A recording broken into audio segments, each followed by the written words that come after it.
여러분 안녕하세요. 여러분의 꿈에 날개 달아드리고 싶은 우리 EBS 국어 영역의 윤혜정입니다. 자, 우리 이틀 전이죠. 목요일에 6월 모의평가를 여러분이 열심히 보고 왔습니다. 하루 종일 굉장히 많이 힘들었죠. 자, 그런데 그 시험의 그 이후, 지금이 너무나 중요해요. 얘들아, 목요일에 시험 봤고요. 금요일, 토요일, 오늘은요. 지금 이틀이 지난 시점이에요. 너희 뭐 했니? 뭐 했어요? 육모를 목요일에 봤으면 내 기억 속에서 그 시험 현장에서 내가 생각했던 사고의 흐름들이 다 지워지기 전에, 휘발되기 전에 다시 한번 모의고사를 여러분 들여다봐야 합니다. 그냥 들여다보는 것이 아니라 완전 여러분이 꼼꼼하게 봐야 해요. 그러기 위해서 이 시간이 지금 마련되어 있습니다. 선생님에게 주어진 시간이 딱 30분인데요. 그동안 여러분이 질문하고 싶은 거 있다면 올려줘도 괜찮아요.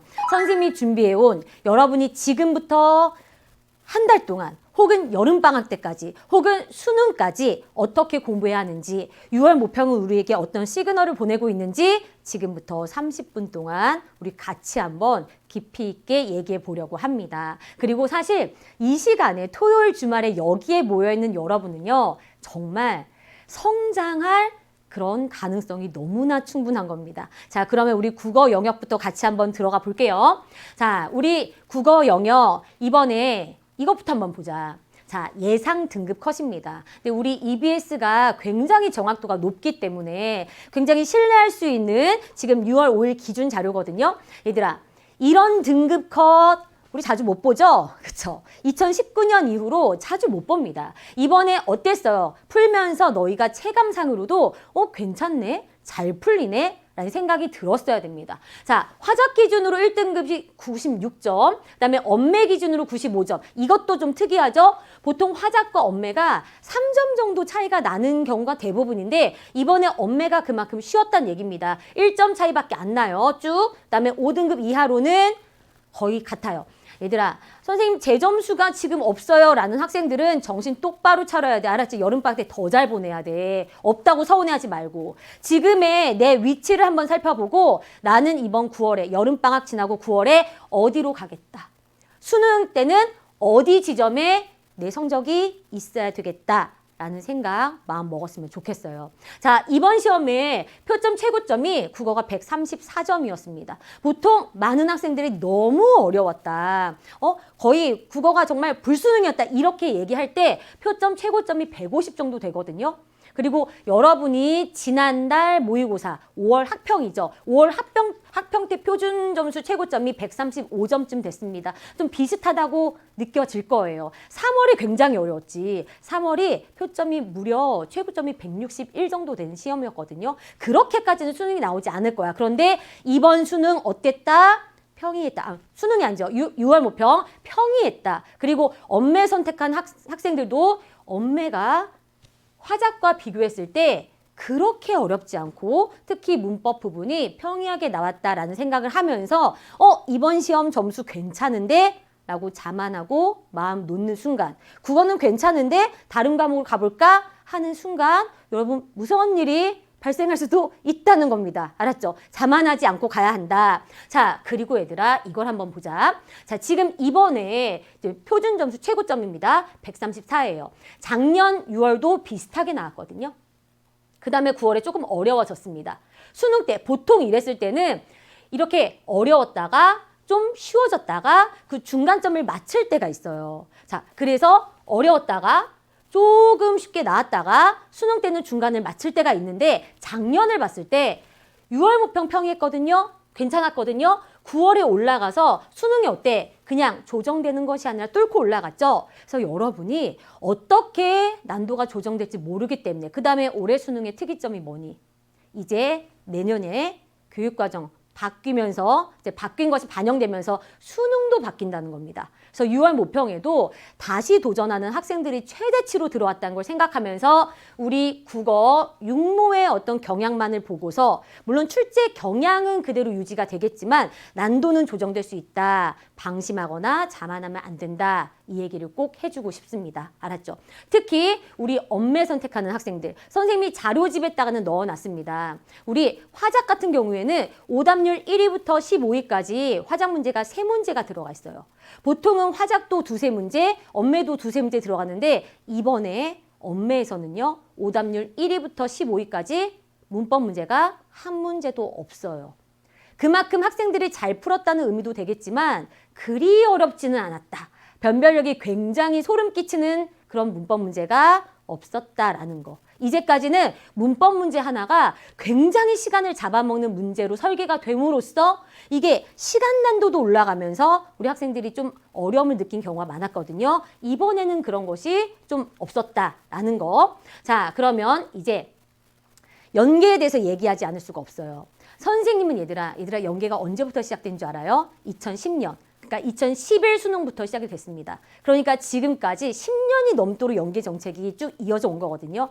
선생님이 연계가 시작되는 그 해 정말 EBS 수능 강의 연구센터에서 그 모든 것을 지켜본 사람이에요. 여러분은 수능이 1회차지만 선생님은 지금 몇 회차인지 몰라요. 거의 20회차가 된단 말이야. 자, 그래서 선생님은 연계에 대해서 명확하게 말할 수 있습니다. 선생님은 연계에 기대라. 연계의 바짓가랑을 잡아라. 이렇게 말을 한 사람이 아닙니다. 연계가 없더라도 우리가 수능에서 좋은 점수, 원하는 점수를 얻을 수 있다. 그렇게 공부해야 한다라고 말을 하는 사람이지만 연계를 활용하지 않는다? 연계의 그런 효과를 누리지 않는다? 너무나 어리석은 거예요. 내가 이걸 왜 설득해? 내가 설득하는 게 아니라 여러분이 선생님 어떻게 하면 연계를 더 잘 활용할 수 있을까요? 이렇게 질문을 해야 되는 겁니다. 자, 이번에 작년 수능에도 그랬지만 독서 완전 평가원의 의지가 보이는 거예요. 심지어 독서 이론까지 4개를 싹 다 연계해버렸죠. 게다가 봐봐. 지금 6월이란 말이야. 6월에는 수특 한 것만 연계 교재입니다. 그러니까 평가원에서도 선생님은 평가원 이렇게 출제하는 분들과 얘기를 나눌 때가 있는데 회의를 통해서 근데 어떤 얘기를 하냐면 이 연계 교재의 연계 체감도를 어떻게 하면 높일지 평가원의 출제자들도 이 연계 교재들을 어마어마하게 깊이를 알 수 없을 만큼 들여다보는데 출제자가 들여다보는 연계 교재를 수험생이 어떻게 안 봐? 안 보면 안 되는 겁니다. 6월 모평에는 수특에서 여러분이 연계 이런 거구나 느끼게 하려고 와 진짜 노력하시는 게 보여요. 왜냐하면 수특 9에서 10쪽, 38쪽, 114쪽, 31쪽 수특이 300페이지가 넘잖아요. 지금 아직 우리 학교에도 수능 특강 절반도 못 본 학생들이 널렸어요. 사실 그러면 안 되거든. 육모 전에는 수특을 끝냈어야 되거든. 근데 많단 말이야. 그러니까 평가원에서 최대한 앞부분에 있는 지문들을 연계함으로써 수특을 끝내지 못한 학생들도 아 이런 게 연계구나. 이런 연계 효과를 누리기 위해서는 내가 어떻게 공부해야 되는지 그런 생각을 하도록 배려를 했다는 겁니다. 여러분도 이렇게 첫 장 넘기면서 SQ3R 이거 보면서 이게 9쪽에 나온 거예요. 9쪽에. 응? 거의 맨 앞에. 그치? 이거 보면서 연계다. 라는 생각했었죠. 근데 얘들아 무슨 생각을 해야 되냐면 너희 잘 생각해봐. 이번에 문제 풀면서 이거 연계다. 이거 본 적 있는데 에서만 끝났어요. 손 들어봐. 있지? 그게 무슨 연계 효과야. 그쵸? 본 적 있는데? 형평운동 본 적 있는데? 라플라스식 본 적은 있는데? 물론 수능 시험장에서는 1교시 때 어마어마하게 긴장되기 때문에 본 적 있는데 이걸로도 심리적인 어떤 안정 효과를 누릴 수도 있습니다. 근데 실질적으로 누려야 될 거 아니야. 그쵸? 그러니까 수능 특강 그 두권 교재를 열심히 그냥 진도만 나가려고 푸는 것은 아무런 연계 효과를 누릴 수가 없다는 거예요. 자, 일단 여기서 봐봐. 이런 식으로 연계가 되는구나. 근데 이 연계 효과를 누리려면 대충 이거 본 적 있는데? 이거 안 된다는 거야. 알았지? 시험장에서 본 적 있는 데가 아니라 정말 그것이 내 배경 지식이 되어서 똑같이 나오진 않잖아. 배경 지식을 가지고 수능 시험장의 지문을 읽어 나가는데 이게 아주 유용하게 도움이 되는 그런 연계 교재 공부를 해야 된다는 겁니다. 자, 쭉 넘어가 볼게. 이번에는 문학이야. 문학에서 총 8개 작품 중에서 4개가 연계가 됐거든요. 자, 하근찬의 나룻배 이야기 이거 공부한 학생들 좀 뒤쪽에 있긴 해요. 이 수특 문학도 320페이지가 넘습니다. 자, 어쨌든 여러분이 연계 교재로 공부를 하면서 전체적인 줄거리를 확인하고 그 문항에서 짚었던 내용들을 충실하게 정말 제대로 정말 꼭꼭 씹어먹으면서 그렇게 공부를 했다면 굉장히 그 인물들의 심리라거나 그 상황에 대한 태도가 정말 쉽게 읽히고 판단되고 문제를 풀었을걸?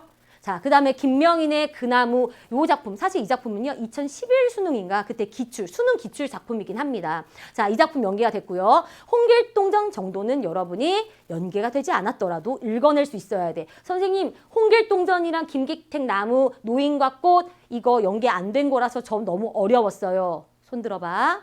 그러면 여름방학 때 개념 강의 다시 들어. 개념 강의 안 들었지? 여름방학 때 개념 들어요? 들어.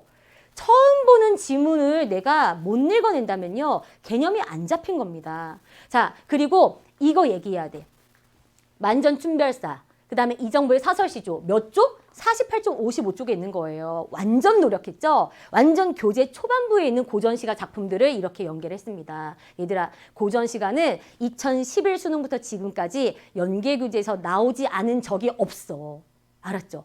고전시가가 약하면요. 여러분 연계교재 잘 봐야 돼요. 그리고 만전춘별사 얘들아 역사적 갈래가 뭐니? 뭐예요? 고려가요. 대답 못하면 안 되지.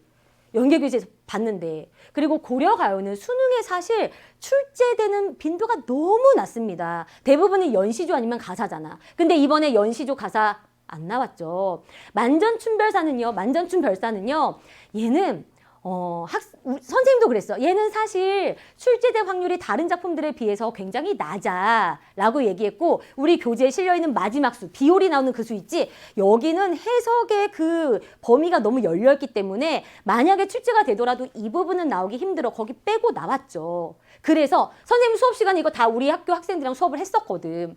내가 수업 시간에 공부를 했었다면, 그러니까 연계교재로 수능 특강을 제대로 공부했었다면 다른 학생들은 처음 봤을 때 이게 뭐지? 라고 해석해 나가는 그 시간까지도 단축할 수 있었을 거라는 겁니다. 자, 그 다음에 뒤로 넘어가서 화작에서 두문항 바로 넘어갈게요. 엄매에서 두문항 연계가 됐는데 솔직히 말해서 화법, 작문, 매체 같은 경우에는 연계 효과가 그리 크진 않습니다. 그쵸? 문학이나 독서만큼 크진 않아요. 그런데 문법 같은 경우에 이 의문과 형태소, 이 지문으로 묶여있는 세트 문법 문제 있죠? 이 경우에는 여러분이 수능 특강에 있는 그 각각의 문제들, 얘들아, 수특은요, 그 개념 교재가 아닙니다. 문제풀이 교재예요. 그쵸?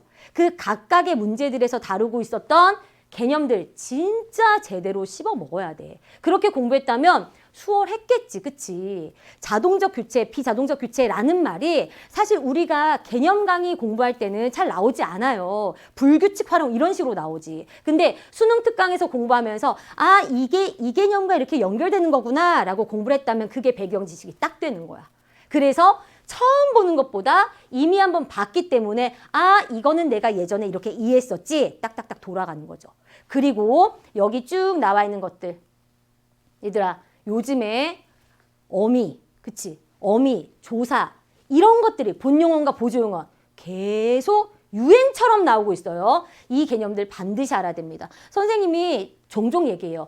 육모랑 구모에 나오는 문법 개념은 수능까지 가는데 똑같이 뭐 예를 들어서 부사격 조사가 나왔으면은 또 부사격 조사가 나온 게 아니라 부사격 조사가 나왔으면 중세국어의 부사격 조사나 아니면 부사격 조사랑 조금 비슷하게 확장한 인적 개념, 뭐 관형격 조사라거나 이런 식으로 나온다 그랬지. 그래서 얘네들 다시 한번 봐야 된다라는 겁니다. 자, 그러면 여기서 처음 보는 고전시가 너무나 어렵다고 하는 학생들 있거든요. 자, 그런 지문을 하는 학생들 때문에 선생님이 이번 모평에 전문을 가지고 왔어요. 자, 이거 나왔잖아. 만전춘별사. 그치? 자, 요렇게 나왔어. 교재도 그대로 있어요. 그런데 내가 얘를 처음 본다면 만전춘별사는요, 고려가요고요. 남녀상열지사기 때문에 이게 수능에 나올까? 아, 얘가 나오느니 가사작품이 나오지 이러기 때문에 굉장히 순으로 밀려있단 말이야. 많은 학생들이 평상시에 기출된 적 한 번도 없어요. 기출문제 분석을 아무리 했더라도 이 작품 본 적이 없다고. 근데 얘가 수특에 실렸거든요. 수특에 있거든. 그래서 수능 특강에서 얘를 공부한 학생과 얘를 아예 처음 본 학생은 시험장에서 일단 소요되는 시간과 이해도가 완전히 달라지는 거예요. 자, 그리고 넘어가 볼게. 다혜는 이게 나왔어. 이정부의 시조. 얘도 우리 교재에 있었죠. 그럼 교재 장면 보여줄까? 봐봐. 이게 가나다인데 만전춘별사가 이 가나다 중에 한 작품이었어요. 선생님도 이거 갖다가 우리 학교에서 수업했다 그랬지. 수업 시간에. 자, 이걸 읽으면서 봐봐. 남녀 간의 사랑을 다룬 작품이다. 그리고 여기에 어떤 발상이 쓰였냐면 물리적인 시간이나 공간을 주관적으로 해석하고 추상적인 대상을 사물하는 발상이 드러난다. 그래서 선생님은 수업 시간에 뭐라고 얘기했냐면 얘들아 황진이 시조 알지? 그 시조도 이런 발상이 너무나 잘 드러나는데 이 작품이 이래. 그래서 이 개념을 가지고 충분히 나올 수 있고 다른 작품 이 보기가 아예 다른 작품과 연결될 수 있거든 라고 말했는데 아예 세트로 나와버린 거예요. 그리고 봐봐. 1번 선지, 2번 선지는요. 얘 적절하지 않은 것인데 답이 아니었어. 그 말 무슨 뜻? 1번, 2번 다 적절한 말이야. 그래서 수업 시간에 임과의 만남을 지속하고 싶은 화자의 바람을 드러낸 것이구나. 그리고 추상적 대상인 넋은 임과 함께 할 수 있다는 발상으로 힘겨움과 그리움을 드러낸 것으로 볼 수 있는 거구나. 라고 깊이 있게 공부했다면 이번 모평에서 어때? 수월하게 똑같이 이 워딩이 똑같이 나오진 않지만 얘를 이해했으면 충분히 판단할 수 있는 것들이 나온다고. 그게 연계야. 알았지?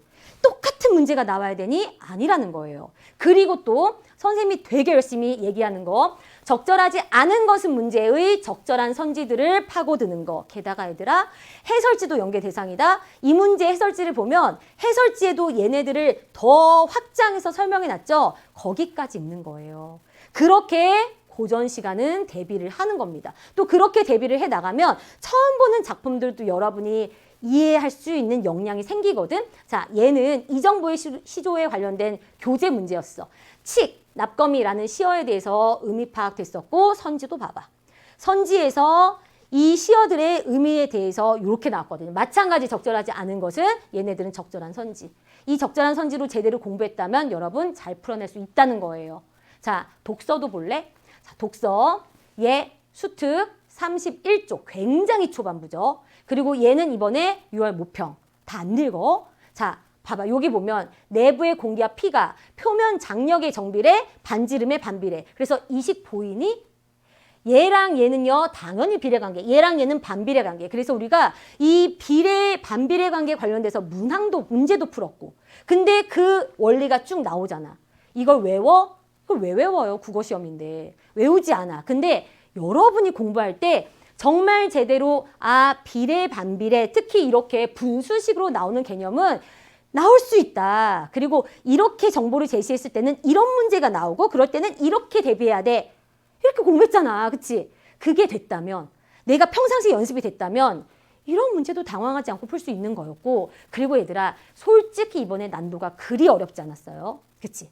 그리 어렵지 않아서 여러분이 이 정도는 연계교재 공부 안 해도 나 혼자 할 수 있겠는데? 라고 생각할 수 있으나 만약에 이렇게 원리를 설명하는 이 지문과 문제의 난도가 되게 높은 시험이었다면 자, 6월 모평 그리 어렵지 않았지만 국어는 근데 9월 모평과 특히 수능에서 똑같은 출제 요소지만 난도가 올라간다면 어떻게 될까? 연계교재로 정말 열심히 공부한 학생과 배경지식과 접근 방법을 쌓아놓은 학생과 아닌 학생들 사이의 차이가 진짜 많이 벌어질걸요. 그걸 여러분에게 경험하게 해주기 위해서 평가원에서 일부러 연계교재의 앞부분에 있는 그런 작품들로 연습시킨 겁니다. 이번에 특히 독서를 보면은 정말 수능식 출제 요소를 담고 있는 지문들을 골고루 선별하셨어요. 알았죠? 제대로 다시 풀어보고 전 다 맞췄는데요. 저 1등급 나는데요. 웃기지 마세요. 그 태도가 오히려 더 위험하게 만들 수 있어. 자, 그 다음에 넘어가서 선생님 대충격 봐봐. 이 문제가 오답률 2위였어. 물론 이번에 문제가 그렇게 어렵지 않았기 때문에 오답률은 57.1%에 불과했지만 얘들아 이 문제 틀린 사람 지금부터 서서 들어. 자, 보세요. 정답이 1번이었어. 정답을 고른 학생들이 42.9%였거든요. 그런데 3번을 골라서 틀린 애들이 44.7%였어요. 아니죠? 그치? 자, 계절의 흐름 갖다가 엄청 시간 썼을걸?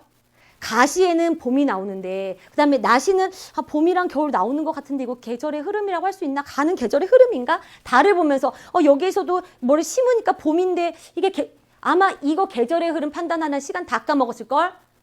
그런 것보다 태도를 보라 그랬잖아. 애상이 뭔지 안다면 3번 고를 수 없는 겁니다. 개념 안 돼 있는 거야. 기본적인 개념도.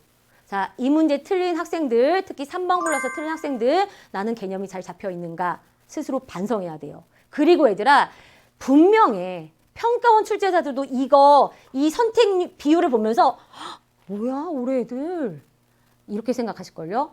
출제자들은, 평가원 출제자들은요, 출제할 때부터 각각의 선지를 몇 퍼센트의 학생들이 골라낼지 예측합니다. 근데 그분들의 예측과 이렇게 빗나가는 문제가 나오면요, 아, 얘네가 이게 약하구나. 이렇게 내면 변별되네. 그분들의 목적은 변별이야. 그래서 이런 매력적인, 얘가 매력적인 오답지거든? 이런 매력적인 오답지를 봐야 돼. 그랬더니 여러분 학생들이 이렇게 얘기해요. 선생님, 저는요, 제가 고른 답만 알지 다른 애들이 이렇게 많이 골라서 틀렸는지 어떻게 알아요? 저런 매력적인 오답지는 어떻게 할 수 있어요? 여기. 자, 지금 우리 EBS 사이트에 들어가면요, 모의고사 탭 누르고 그다음에 역대 등급컷 오답률 눌러봐. 그러면 이런 페이지가 나옵니다. 자, 선생님이 화작 기준으로 지금 오답률, 우리 원래 페이지는 1위부터 15위까지 나와요. 여기 보면 얘들아, 선생님이 빨간색으로 넣어놓은 것은 정답을 고른 학생들. 그 다음에 초록색으로 넣어놓은 것은 매력적인 오답을 고른 학생들입니다. 자, 그래서 여러분이 그냥 내가 이 문제를 맞췄어, 틀렸어, 이게 중요한 게 아니라 내가 몇 번을 골라서 틀렸어. 그리고 나는 이 문제를 맞췄어 일지라도 나는 이 문제를 맞췄는데 상당히 많은 학생들이 이 문제를 골라서 틀렸어. 매력적인 오답지가 있는 문제를 내가 맞췄더라도 그 문제를 봐야 된다니까. 출제자들의 관심이 여기 있어요. 우리만 모평을 분석하는 게 아니라 출제자들도 육모랑 구모를 분석하면서 올해 수험생들이랑 작년 수험생들이랑 다르잖아. 그러니까 올해 애들은 이런 걸 잘하는구나.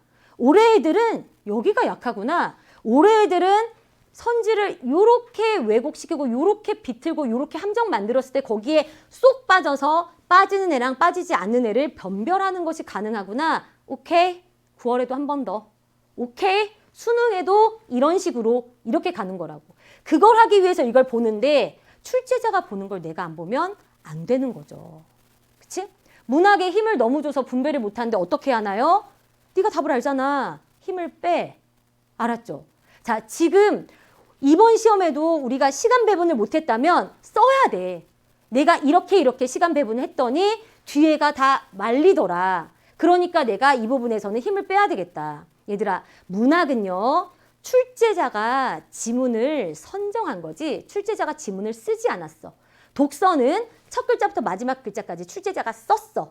그치? 그렇기 때문에 독서는 거의 모든 부분이 출제와 연관되어 있는, 문제와 연관되어 있는 부분이에요. 꼼꼼히 다 읽어야 돼. 근데 문학은 출제자가 쓴 게 아니라 작가가 썼고 출제자가 선별만 해온 거예요.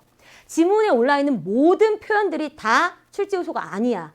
그러니까 문제에서 묻고 있는 것만 읽으라는 게 아니라 문제에서 묻고 있는 것에는 더 힘을 주고 있대. 아닌 연결되는 부분들은 힘을 빼고 빨리 읽어야지. 그 연습을 해야 돼요. 그리고 문학은 연계 작품들 같은 경우에는 시간을 훨씬 더 단축할 수 있다라는 생각으로 공부를 해 나가야 되는 거야.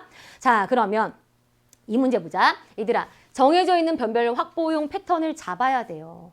이 안 잡으면 어쩌라고. 자, 화작 선택자들 손 들어봐. 정말 충격적인 거. 선생님이 우리 자료집에 넣어놨습니다. 화작 선택자들의 오답률 1위와 매체, 그러니까 그 엄매 선택자들의 오답률 1위 문제가 달라요. 요거 다르고 나머지는 순위가 다 똑같거든. 화작의 오답률 1위, 무려 72% 학생들이 45번을 틀려서 틀렸어. 자, 그래. 이게 뭐냐면 너희도 알지. 화법 단독 지문과 작문 단독 지문 말고 중간에 통합 지문 있잖아. 통합 지문에 이렇게 자료 활용 문제 있잖아. 얘가 항상 오답률 높은 문제로 나오는 그 패턴이야. 근데 왜 도대체 준비 안 하는 거야? 자, 얘도 한번 보면요. 이런 문제를 출제자가 너무, 그치? 이런 오답 문제를 다음 모의고사 때 출제자들 본다고, 와, 정답이 4번인데. 그래서 정답이 4번인데 정답을 고른 애들이 28%에 불과해요. 그러니까 오답률 72%지. 근데 그중에서 너무 웃긴 게 3번을 고른 애들이 41%라는 거야. 정답 고른 애 28%, 오답 고른 애들 41%. 그럼 출제자가 무슨 생각을 하겠니? 아, 그래도 내가 매력적으로 만들게 했는데 이 정도까지라고? 그러면 내가 이 3번 선지를 정답이 아니도록 만들어낸 그 방법, 이 선지를 왜곡한 방법에 애들이 취약하구나. 애들이 이런 부분까지 꼼꼼하지 못하구나. 그래, 꼼꼼한 아이와 꼼꼼하지 못한 아이 변별하는 방법 좋았어. 이런 식으로 한 번 더 이렇게 가는 거예요. 그래서 내가 이 문제를 맞췄어. 와, 5단계 1위 문제 맞췄다 나는. 그리고 안 보겠지? 맞힌 문제니까. 그치? 틀린 애들이나 봐야 되지. 그게 아니라 내가 이 문제를 4번을 골라서 맞췄더라도 왜 많은 학생들이 3번을 골라서 틀렸을까를 출제자가 생각한다면 나도 그걸 분석해야 돼요. 근데 우리가 솔직히 그렇게 분석할 역량이 있냐고요. 그래서 육모와 구모는 다른 학평 문제는 내가 그렇게 보라고 하지 않아. 근데 육모와 구모는요. EBS 해설 강의를 들어야 돼요. 올해 해설 강의 한병훈 선생님이랑 최서희 선생님이 열심히 해주셨습니다. 그리고 선생님이 여기서 말할 수 없지만 다른 해설 강의가 아니라 EBS 모평과 수능 해설 강의를 들어야 하는 이유가 있어. 선생님이 거짓말하지 않잖아요. 그 이유를 믿는다면 꼭 얘들아 이번 주말 넘기지 말고 EBS 해설 강의를 들어서 이 선지들을 어떤 식으로 구성했는지 어떤 함정이 빠지면 안 됐었는지 꼭 배우도록 하세요. 자, 그 다음에 넘어가서 자, 우리 학생들 이런 질문을 올렸어. 수특 수완을 깊게 보면 좋겠긴 하나 모두 다 하긴 시간이 부족하지 않을까 걱정돼요. 얘들아, 수특 수완의 모든 강의를 들으라는 게 아니야. 근데 수특 수완은 모든 교재 부분을 깊이 봐야 돼. 뭐 때문에 시간이 부족한데? 뭐 때문에 시간이 부족한지 생각해 보세요. 내가 내 시간들 중에서 필요 없는 시간을 줄여. 그게 잠이라면, 그게 쇼츠 보는 거라면, 그게 내가 친구들과 수다 떨고 노는 시간이라면 그걸 줄여서라도 봐야 되는 겁니다. 알았죠?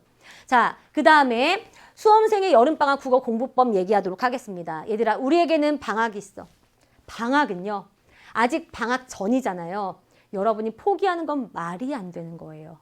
선생님, EBS에서 올해 20년째예요. 한 해에 정말 수만 명, 10만 명이 넘는 학생들을 봐요.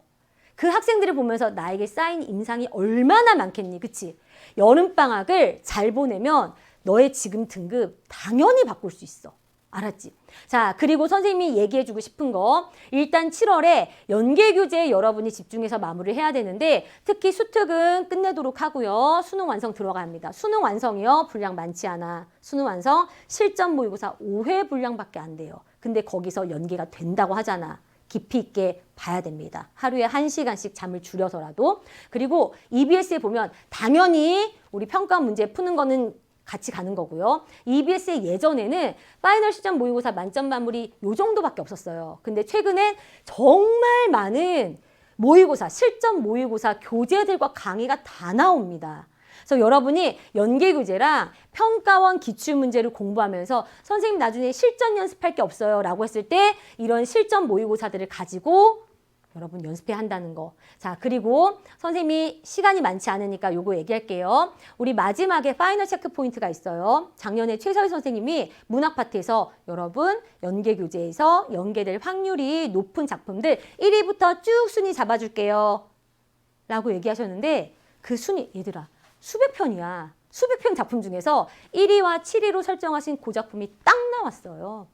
EBS에서 지금 연계교재를 강의하신 선생님들은 역량이 대단하시다니까 마지막에 파이널 체크 포인트까지 꼭 챙겼으면 좋겠습니다. 자, 우리 여름방학 때 매일매일 수능 일주일 전이라는 마음으로 여러분 공부해 나가야 합니다.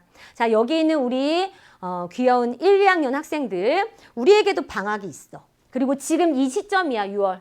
기말고사 끝난 다음에 학생부 챙기는 거 수능 수험생이라는 마음으로 챙기세요. 우리한테는 수능이 이 기말고사야. 알았지? 그다음에 여름방학 때 와 방학이다 하고 노는 게 아니에요. 평상시에는 8시, 9시나 3시, 4시까지 학교에 가잖아요. 그 시간만큼은 공부해야 돼. 나머지 시간에 쉬는 거 1, 2학년은 뭐라고 하지 않겠어. 근데 학교 가는 그 시간의 분량을 앞으로 당기든 뒤로 당기든 하루에 그만큼은 공부해야 됩니다. 뭐 공부해야 돼? 이거. 2학기 과목, 공동국어 2, 그 다음에 문학, 화원, 독자 이런 과목들 2학년들 이제 선택 과목 들어가죠. 전부 다 새로 바뀌는 수능 과목이잖아. 미리 연습해야 되고요. 수능 국어 기본기 평상시에 어떻게 챙기니? 중간기말 수행 있는데 방학 때 챙기는 겁니다. 1학년들 인문편, 2학년들 수능편, 그래서 문학, 독서, 문법만. 그리고 고1, 2를 위한 2028 수능 개념 강의가 쫙 펼쳐져 있어요. 그중에서 가장 마음에 드는 선생님 강의 클릭해서 들으면 되고요. 선생님이 우리 학교에서 그 방과후 학교 수업하려고 이 교재를 콕 집었잖아. 수능 빌드업, 독서거든요. 너무너무 잘 돼 있어. 여러분이 독서, 지문, 독해하는 거 어려운 학생들 방학 때 이용해서 이런 강의를 잡으면 우리 고등학교는 정말 내신 시험도 다 수능식으로 내기 때문에 내가 수능을 위해서 공부해 놓은 것인데 2학기 내신에 어마어마하게 도움이 될 겁니다. 자, 그리고 이것만 하나 더. 우리 2학년들 10월, 11월 되면은 여러분은 2학년이 아니라 예비 고3입니다. 알았죠? 그 마음으로 미리미리 준비했으면 좋겠어요. 자, 여기까지 선생님이 우리 육모에 대해서 간략하게 어떻게 공부해야 되는지에 대해서 정말 얘기하고 싶은 게 많지만 짧게 얘기해 봤습니다. 여러분 절대 포기하지 마세요. 지금부터 남아있는 시간으로 여러분이 올바른 방법으로 최선을 다해서 공부하면 변화하지 않을 수가 없습니다. 변화하지 않는다는 것은 아직 나의 노력이 부족하다는 뜻이에요. 그래서 여러분이 남은 시간 최선을 다해서 꼭 여러분 각자의 목표를 이뤄내기를 진심으로 응원하겠습니다. 여러분 항상 힘내세요.